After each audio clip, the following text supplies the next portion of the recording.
आप देख रहे हैं किसका होगा राज तिलक। यूपी में चौथे चरण की वोटिंग खत्म हो गई। 53 सीटों के लिए वोट डाले गए। दोपहर 4 बजे तक 55% वोट डाले गए। झांसी, रायबरेली, इलाहाबाद, बांदा, हमीरपुर और प्रतापगढ़ में वोट डालने के लिए लोगों में जबरदस्त उत्साह दिखा। यहां भी बंपर वोटिंग रिकॉर्ड की गई। चौथे दौर के लिए 53 सीटों पर वोटिंग हुई, जिसमें 4 बजे तक 55% वोटिंग दर्ज की गई। सुबह से ही पोलिंग बूथ पर लोग पहुंचने लगे। अब अगले फेज की वोटिंग 27 फरवरी को होगी, लेकिन इससे पहले आज के मतदान की अलग अलग इलाकों से ये तस्वीर जो हमें लग रही है वो आपको दिखा रहे हैं। झांसी, रायबरेली, इलाहाबाद, प्रतापगढ़, हमीरपुर, बांदा, 53 सीटों के लिए आज मतदान हुआ। चौथे चरण की वोटिंग, जिसमें 4 बजे तक 55% मतदान दर्ज किया गया। और ये बड़े नाम, बड़े दिग्गज जो मतदान के लिए पहुंचे। अदिति सिंह रायबरेली से मैदान में है कांग्रेस की टिकट पर। हमीरपुर से आप साध्वी निरंजन को देख रहे हैं। सुधांशु त्रिवेदी ने वोट डाला। केशव प्रसाद मौर्य इलाहाबाद में वोट डालते दिखाई दिए। प्रमोद तिवारी प्रतापगढ़ से।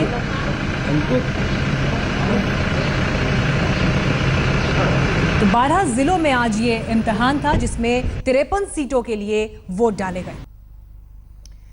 वहीं यूपी में गधे की चुनावी कथा भी इस बीच खत्म होने का नाम नहीं ले रही। अखिलेश ने गुजरात के गधे का जिक्र किया तो सियासी बवाल मच गया। विकास के मुद्दे पीछे छूट गए और गधे की सियासी सवारी शुरू हो गई। आज बारी पीएम मोदी की थी, जवाब उन्होंने दिया। मोदी ने गधे के बहाने अखिलेश पर निशाना साधा। आइए आपको सुनवाते हैं अखिलेश ने क्या कहा था और प्रधानमंत्री ने उसका आज किस अंदाज में जवाब दिया। हमारे साथियों ने कभी कभी टीवी देखा होगा, क्या एक गधे का विज्ञापन आता है।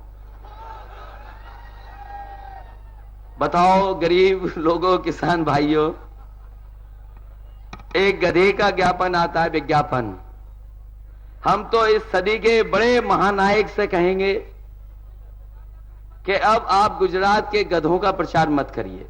मोदी पे हमला करो समझ सकता हूं, भाजपा पे हमला करो समझ सकता हूं, लेकिन बेचारे गधे के ऊपर आपको गधे का भी डर लगने लगता है क्या? अरे वो तो सैकड़ों किलोमीटर दूर है, आप इतने घबराते काहे हो? और मैं हैरान हूं, ये आपकी जातिवादी मानसिकता, ऊंच नीच का भाव देखने वाली मानसिकता, ये पशु में भी ऊंच और नीच का भाव देखने लग गई। गधा आपको इतना बुरा लगने लग गया। तो यहाँ पर 2 दिग्गज नेताओं के बयानों की वजह से गधा केंद्र में आ गया बयानों के। लेकिन आइए बात एक बार फिर करते हैं चौथे चरण के लिए, जिसके लिए आज मतदान हुआ। और हमारे संवाददाता अलग अलग इलाकों के उत्तर प्रदेश से हमारे साथ जुड़े हुए हैं। इलाहाबाद से शिवपूजन झा हमारे साथ हैं, प्रतापगढ़ से बालकृष्ण हमारे साथ हैं, साथ ही संग्रामगढ़ से सुप्रिया भारद्वाज हमारे साथ मौजूद है। सबसे पहले रुख आपका करेंगे शिवपूजन। इलाहाबाद कॉन्स्टिट्यूंसी जहां पर सबसे ज्यादा 26 कैंडिडेट मैदान में है, सुबह से लेकर अब तक क्या कुछ आपने वहां देखा और कितना उत्साह मतदान को लेकर और क्या तस्वीर उभर रही है?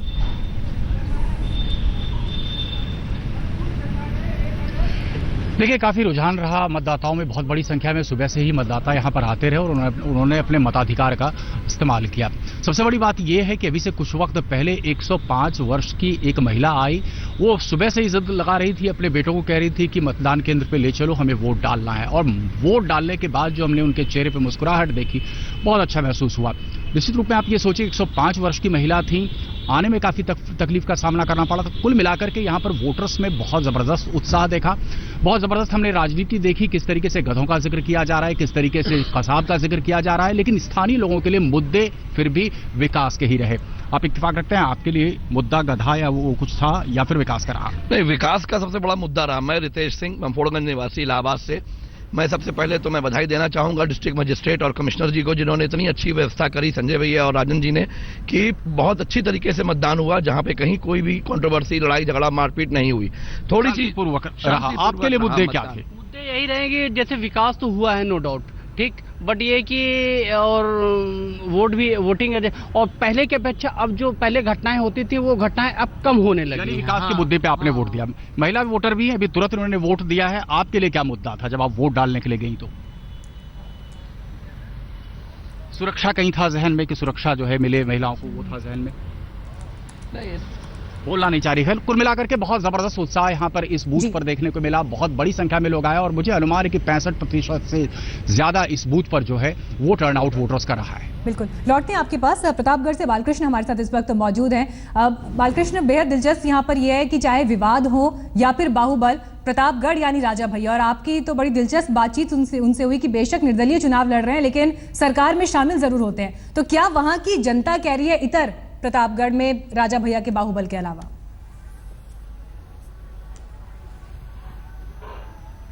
देखिए, प्रतापगढ़ के अगर आप कुंडा सीट की बात करें तो वहाँ का मामला बिल्कुल अलग है। वहाँ का चुनाव भी अलग होता है और वहाँ पर राजा भैया और बनाम दूसरे लोग ही होता है और राजा भैया खुद वहाँ सबसे बड़ा मुद्दा है।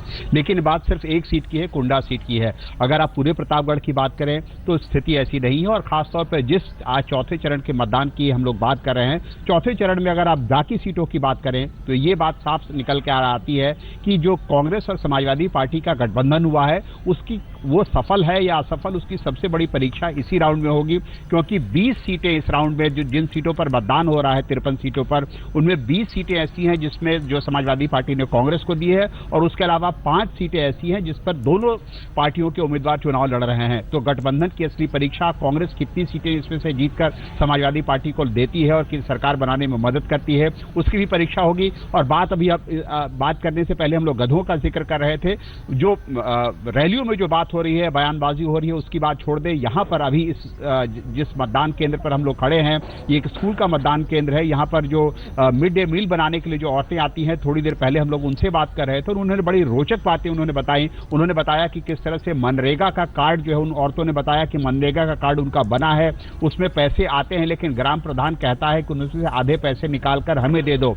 एक बुजुर्ग महिला मिली जिन्होंने ये कहा कि जो समाजवादी पेंशन है उनके उसका कार्ड नहीं बन पाया। तो जमीन पर जो वोटरों के मुद्दे हैं वो बिल्कुल अलग हैं, जो बयानबाजी हो रही है उससे बिल्कुल अलग है। और इन मुद्दों का असर जिसका इस बयानबाजी से कोई ताल्लुक नहीं है, वो असली परीक्षा होगी नेताओं की और नतीजे जो हैं वो बताएंगे कि जमीनी हकीकत, जमीन पर वोटर क्या महसूस करते हैं। बहुत इंटरेस्टिंग बात आपने यहाँ पर उठाई कि जमीन पर जो मुद्दे होते हैं वो बहुत अलग होते हैं। संग्रामगढ़ में सुप्रिया भारद्वाज हमारी संवाददाता मौजूद हैं। सुप्रिया, आज सुबह से जब से आप रिपोर्टिंग कर रही हैं, पूरे दिन भर में क्या आपका ये अनुभव रहा, लोगों के मुद्दे, उनकी उम्मीदें और कितना वोटर टर्नआउट यहाँ से निकल कर आया, क्या जानकारी मिल रही है?